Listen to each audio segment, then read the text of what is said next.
छत्रपती संभाजीनगरमधील पाचोडच्या बैल बाजारामध्ये तेजी पाहायला मिळाली आहे। बैलजोड्यांच्या किमती गगनाला भिडलेल्या आहेत। बैलजोड्यांचा दर 70,000पासून 1.5 लाखांपर्यंत आहे। पेरणीपूर्वी बैल खरेदीसाठी शेतकऱ्यांची प्रचंड गर्दी झाल्याचं पाहायला मिळतंय।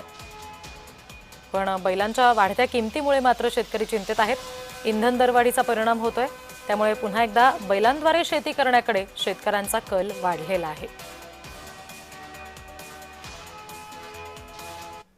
आणि ज्यावेळेस आमच्या मशागतीचे दिवस संपतात आम्ही चारा पाणी नसल्यामुळं पाण्याची टंचाई असल्यामुळं आम्ही जनावरं वगैरे विकून टाकले होते। परंतु आता आज आमच्या मशागतीचे दिवस आले आणि आज बाजारामध्ये जर बैल घेण्यासाठी आम्ही बघतो, पण आज बैलाचे भाव असे गगनाला भिडलेत। जे आम्ही 40-50 हजारात जे बैल विकलेत, आज तेच बैल जर घ्यायचे म्हणलं तर आम्हाला 1,00,000-1,25,00,000 रुपये लागू राहिले।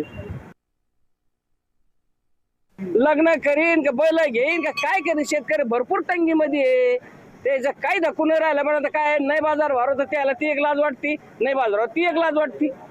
आता करायचं काय शेतकऱ्यांनी? असो का या पर्याय असो, काय करायचं आम्ही?